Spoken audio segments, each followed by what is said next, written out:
Assalamualaikum po sa inyong lahat, o sa wikang Tagalog po ay sumainyo pong lahat ang kapayapaan. Ako nga po pala ang inyong lingkod, Yuritech at your service. Ang nakikita po natin sa ating mga screen ay mga charging board ng Oppo A5 2020. At kung mapapansin po natin na ito'y may dalawang klase at ang mga ito ay ang original at imitation.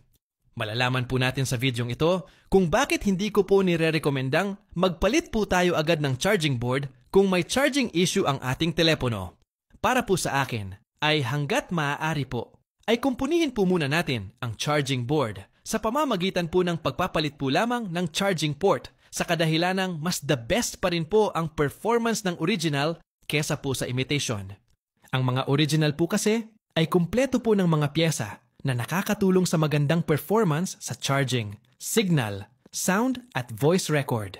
Mas makapal din po ang mismong logic board ng original charging board kumpara sa replacement. Kaya pagdating po sa durability, ay di hamak na mas matibay po ang original charging board. Naiintindihan at nauunawaan ko po na mas madali at mabilis ang magpalit na lang ng charging board kesa magpalit lang ng charging port. Pero kung ang gusto po natin ay masatisfy at magamit ng client natin nang maayos ang kanyang telepono, ay ini-encourage ko po kayo na hanggat maaari po sana, ay pilitin po muna natin na piliin na magpalit lamang ng charging port kahit na po ito'y mas matrabaho sa side nating mga technician. Ang mahalaga po ay makapagbibigay po ito ng satisfaction sa ating mga kliyente, dun pa lang po'y panalong-panalo na po tayo doon bilang mga cellphone technician.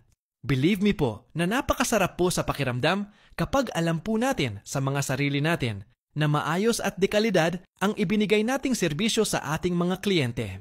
Kaya sana po ay magsilbing inspirasyon po sa atin itong video na ito dahil wala po akong ibang ninanais sa mga tulad nating cellphone technician, kundi maging mahusay po tayo sa industriyang ginagalawan po natin upang makapagserbisyo po tayo sa paraang ikagagalak naman po ng ating mga kliyente.